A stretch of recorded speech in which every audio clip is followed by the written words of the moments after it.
नमस्कार, मी सुनीता. स्वागत आहे तुमचं माझ्या छोट्याशा यूट्यूब चॅनलमध्ये, ज्याचं नाव आहे सातारकर किचन. चला, आज सकाळची सगळी कामं आवरलीत.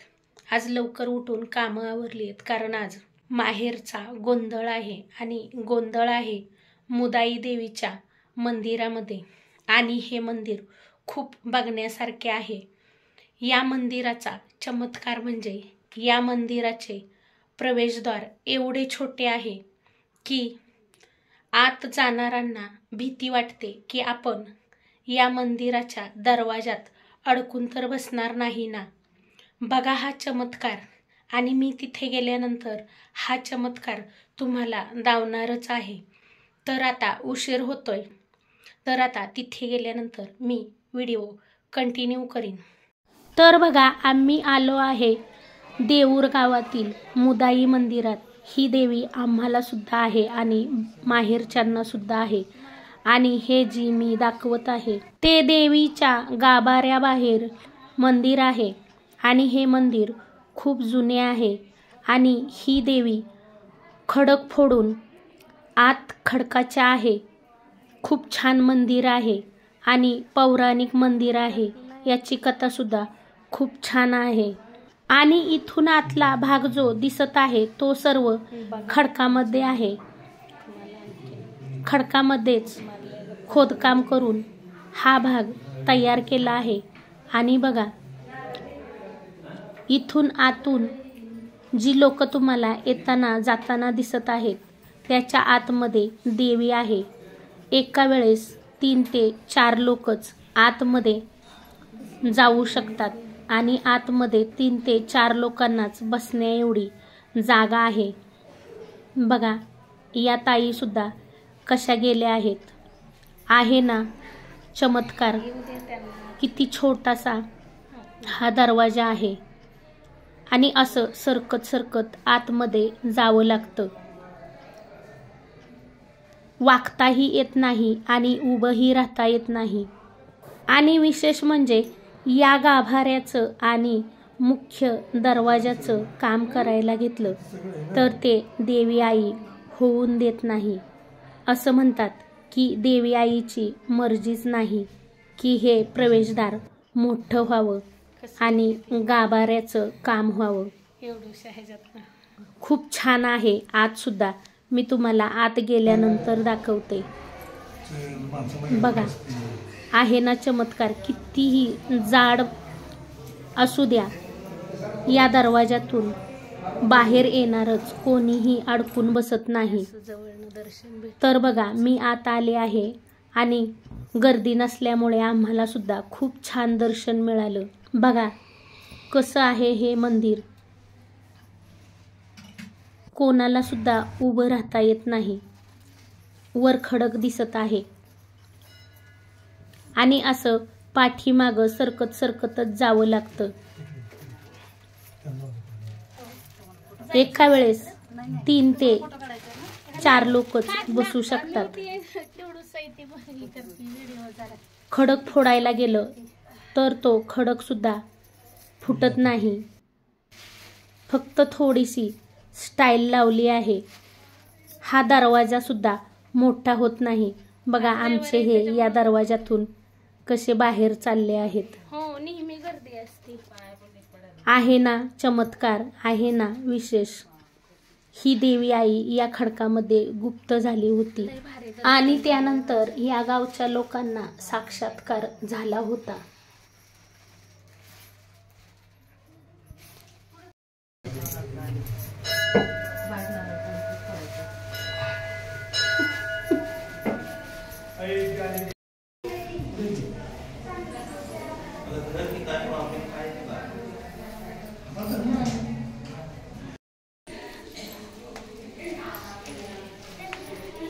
व्हिडिओ त्यांना म्हणलं करू का वाचला, म्हणले करा, काय नाही म्हणले. येऊ दे की त्यांना बाहेर व्यवस्थित.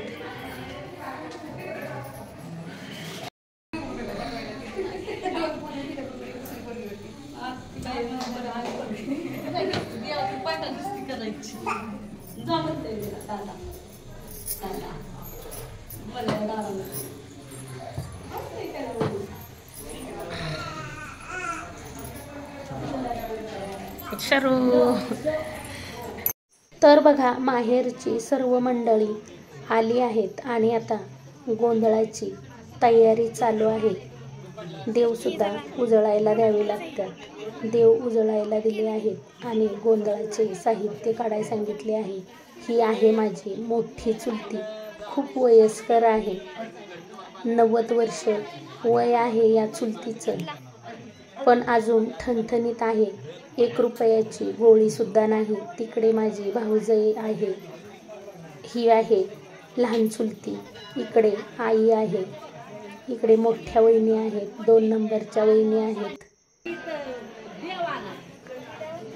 खूप गोंधळ असतात इथे. सवासणी असतात. बाहेरचे मंदिर खूप मोठे आहे, पण आतील गाभारा छोटा आहे.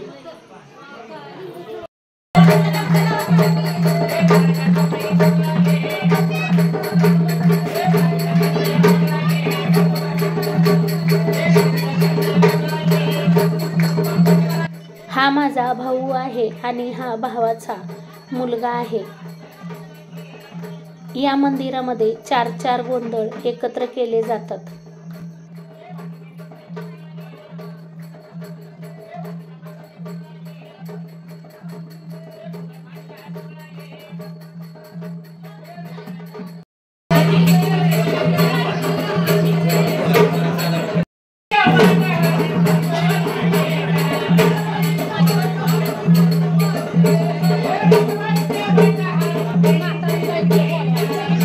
माझी चुलती एवढी वयस्कर आहे.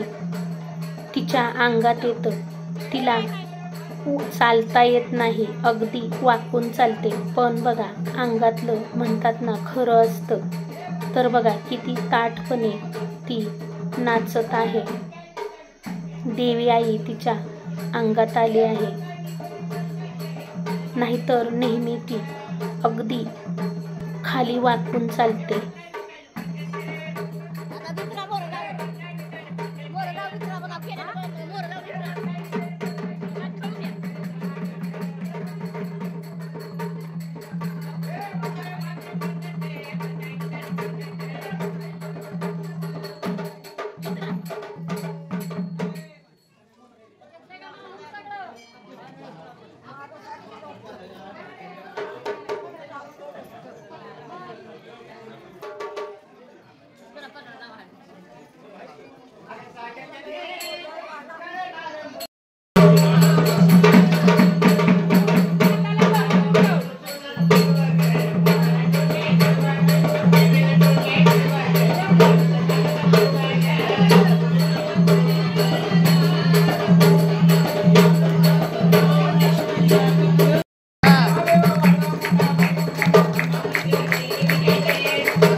गोंधळ झाला, आरती झाली, सवासणी जेवल्या आणि घरची मंडळी जेवायला बसलेत.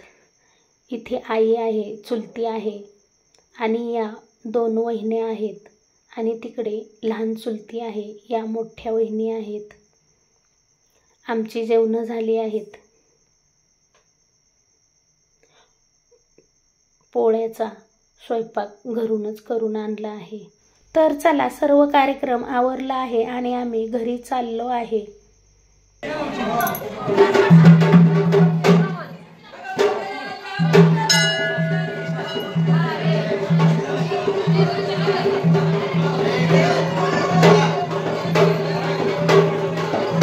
आम्ही घरी आलो आहे. संध्याकाळचे 6 वाजले आहेत आणि मी हातपाय तोंड धुवून कपडे चेंज करून फ्रेश झाले आहे. आता मी चहा बनवणार आहे.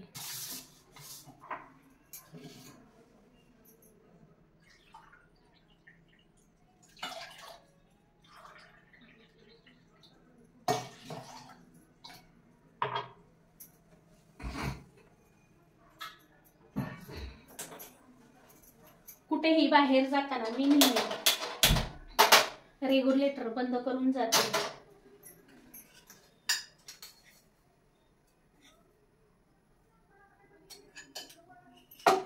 आणि आम्ही दुधाचा चहा पित नाही. आम्ही कोरा चहा पितो. आणि तोही गुळाचा चहा पितो. दुधाचा चहा पिला तर पित्त होतं. तर मी आज घरीच काजळ बनवणार आहे आणि मी रोज डोळ्यामध्ये काजळ घालते आणि घरी बनवलेलंच काजळ मी लहानपणापासून घालते. माझी आजी बनवायची आणि त्याच पद्धतीने आजीचं पाहून माझी आई सुद्धा घरीच काजळ बनवायची आणि मी सुद्धा घरीच काजळ बनवते. एकदा काजळ बनवलं तर वर्ष 2 वर्ष काजळ बनवावं लागत नाही आणि हे काजळ एवढं छान बनतं की तुम्ही एकदा जर थोडंसं डोळ्यांना काजळ लावलं तर 2 दिवस तुम्हाला काजळ लावायची सुद्धा गरज लागत नाही. तुम्ही आंघोळ करा, साबणाने चेहरा धुवा किंवा फेसवॉशने चेहरा धुवा, पण हे काजळ निघत नाही. आपले विकतचे काजळ बघा, उन्हाळ्यामध्ये डोळ्यांच्या खाली उतरते. आपण काजळ लावले की 1 तासाभरातच काजळ जाते, पण हे घरी बनवलेले काजळ डोळ्यांना चिकटून राहते आणि या घरी बनवलेल्या काजळाने डोळे सुद्धा खूप सुंदर दिसतात. आणि घरी बनवलेले काजळ आपले केमिकल फ्री असते. आपण आज आयुर्वेदिक ओरिजिनल काजळ बनवणार आहे आणि मी नेहमी काजळ बनवताना लसूण आणि ओव्याचा वापर करून काजळ बनवते. त्यामुळे हे काजळ डोळ्यांना खूप गुणकारी तयार होते. डोळ्यांचा कसलाही त्रास होत नाही. डोळे येण्याची साथ येते. काही जणांच्या डोळ्यातून पाणी येते, डोळ्यातून घाण येते, उन्हाळ्यामध्ये डोळ्याची जळजळ होते, तर हे काजळ घातल्याने हा कुठलाही त्रास होत नाही आणि हे काजळ घातल्यावर डोळ्यांना एकदम शांत वाटते. आणि बघा, माझे वय आता 50 आहे, पण मला एकदम छान दिसतं. मला अजून चष्मा सुद्धा लागला नाही. तरी मी भरपूर विणकाम केलं आहे, शिलाई काम केलं आहे, अशी बरीच कामं केली आहेत, तरी पण माझी नजर अजून छान आहे आणि हे सर्व घरी बनवलेल्या काजळामुळे. तर आता चहा घेतल्यानंतर मी हे काजळ कसं बनवायचं ते तुमच्यासोबत शेअर करणार आहे, कारण माझं काजळ संपलं आहे आणि मला काजळ बनवायचंच आहे. तर म्हटलं चला काजळ बनवायचा व्हिडिओ तुमच्यासोबत शेअर करावा. तर बघा, काजळ बनवण्यासाठी सुरुवातीला आपण वात तयार करूया आणि वात तयार करण्यासाठी इथे दुकानातील कापूस घेतला आहे. कापूस स्वच्छ असावा. आता हा कापूस असा पसरवून घ्यायचा आहे आणि त्यानंतर या कापसामध्ये ओवा घालायचा आहे.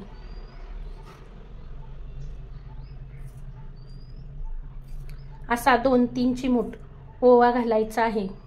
त्यानंतर बघा, इथे मी लसणाच्या 2 पाकळ्या ठेचून घेतल्या आहेत. हा देशी लसूण आहे, घरचा लसूण आहे. या पाकळ्या सुद्धा या ओव्यामध्येच घालायच्या आहेत. आज आपण अगदी आयुर्वेदिक काजळ बनवत आहोत. हे काजळ एकदम नॅचरल काजळ बनणार आहे. आता हा कापूस दोन्ही बाजूंनी या ओव्यावर आणि लसणावर लावून घ्यायचा आहे आणि त्यानंतर याची अशी गुंडाळी करायची आहे.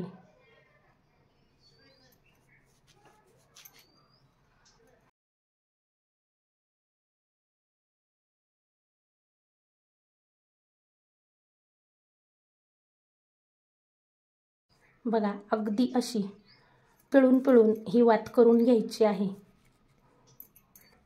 तुम्ही हे काजळ आत्ता जन्मलेल्या बाळाला सुद्धा डोळ्यात घालू शकता. आपल्याकडे 5 दिवसापासून बाळाला डोळ्यामध्ये काजळ घातले जाते. तर या पद्धतीने मी ही वात करून घेतली आहे. त्यानंतर इथे मी मातीची पंती घेतली आहे. तुमच्याकडे मातीचा दिवा असेल तर घ्या, पंती असेल तर घ्या आणि दिवा पंती काही नसेल तर तुम्ही आपली घरातील स्टीलची वाटी घेतली तरी चालेल. आता याच्यामध्ये तेल घालायचं आहे. इथे मी तेल आपले रोजचे घरगुती खाण्यातीलच तेल वापरले आहे. तूप वापरायचे नाही. तूप वापरले तर आपली काजळी जास्त पडत नाही. आपण तुपाचा वापर नंतर करणार आहोत. आता मी इथे भरपूर तेल घातलं आहे. आता आपल्याला ही वात पेटवून घ्यायची आहे. तुम्ही या ठिकाणी शेंगदाणा तेल, मोहरीचे तेल सोयाबीनचे तेल, कोणत्याही प्रकारचे तेल वापरू शकता। त्यानंतर आता या दिव्याच्या बाजूनी 3 वाट्या ठेवायच्या आहेत। अशा 3 वाट्या ठेवायच्या आहेत आणि त्याच्यावर बघा मी ही पितळेची परात ठेवणार आहे। तुमच्याकडे पितळेची परात असेल तर ठेवा, नाहीतर स्टीलचे ताट ठेवले तरी चालेल। तर बघा या वातीतून लसणाचा आणि ओव्याचा वास येऊ लागला आहे। आता हे ताट आपण असेच ठेवून द्यायचे आहे।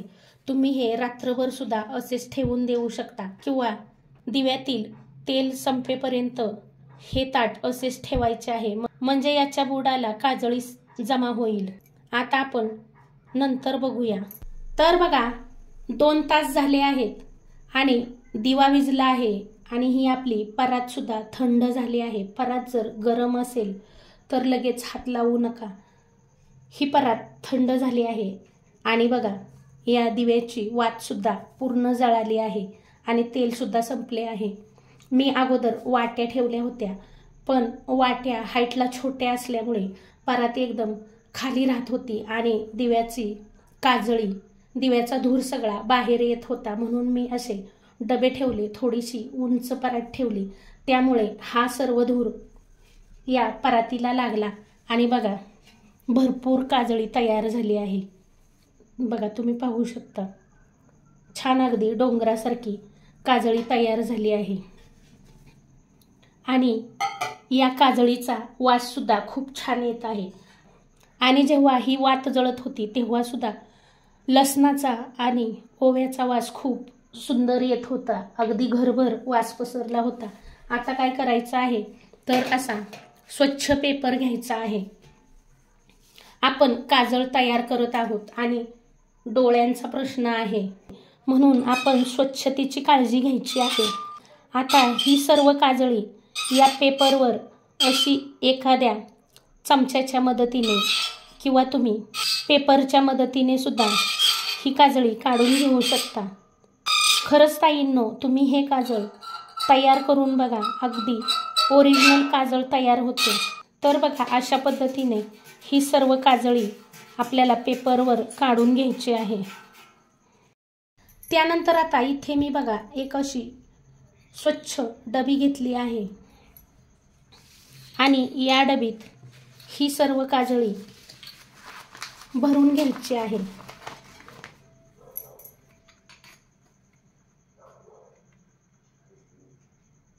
तर बघा इथे मी या डबीत ही काजळी भरून घेतली आहे। काजळी जास्त आहे आणि डबी छोटी आहे, म्हणून मी याच्यातील अर्धी काजळी भरून घेतली आहे। आता इथे मी गाईचे तूप घेतले आहे। तुमच्याकडे गाईचे तूप नसेल तर तुम्ही म्हैशीचे तूप घातले तरी चालेल आणि म्हैशीचे तूप सुद्धा नसेल तर तुम्ही खोबरेल तेल घातले तरी सुद्धा चालेल। आपल्या डोळ्यांना खोबरेल तेलाचा सुद्धा खूप छान फायदा होतो आणि तुपाचा सुद्धा छान फायदा होतो। आता सुरुवातीला एक थोडंसं मी दाखवलं तेवढंच तूप घालायचं आहे, जास्त घालायचं नाही आणि या तुपामध्ये ही काजळी सर्व अशी कालवून घ्यायची आहे। लागेल असंच तूप घालायचं आहे आणि काजळ जास्त पातळ करायचं नाही। जर जास्त पातळ काजळ केलं तर काजळ डोळ्यात राहत नाही, ते पागळून बाहेर येतं। काजळ घट्टच ठेवायचं आहे। बघा तूप मिक्स केल्यानंतर याच्यामध्ये जागा झाली आहे। आता उरलेली काजळी सुद्धा मी या डबीमध्ये घालून घेणार आहे।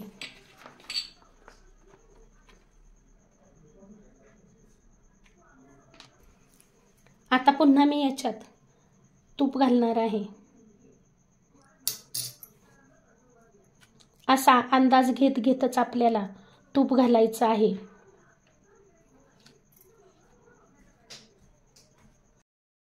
तर बघा इथे मी तूप घालून हे सर्व काजळ तयार करून घेतलं आहे आणि एवढं काजळ वर्षभर सुद्धा पुरेल एवढं काजळ तयार झालं आहे। तर बघा हे तयार केलेलं काजळ मी तुम्हाला डोळ्यामध्ये घालून दाखवते।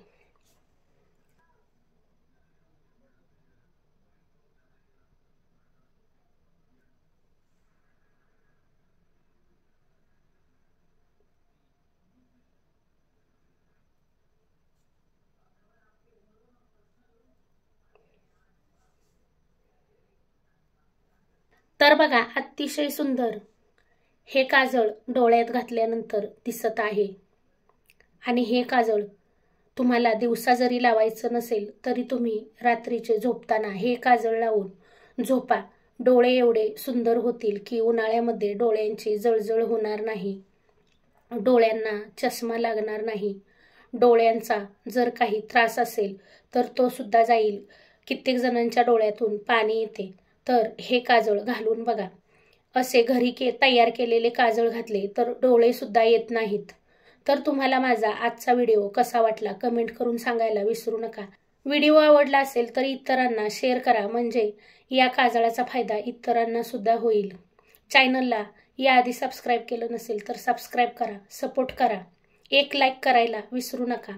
तुमच्या खूप साऱ्या लाईक्स पाहून खूप छान वाटतं आणि असे छान छान व्हिडिओ बनवण्यासाठी उत्साह येतो। लाईक करा आणि सबस्क्राईब करायला विसरू नका। व्हिडिओ पाहिल्याबद्दल खूप खूप खूप धन्यवाद। पुन्हा भेटूया अशाच एका नवीन छानशा व्हिडिओ सोबत। तोपर्यंत बाय बाय।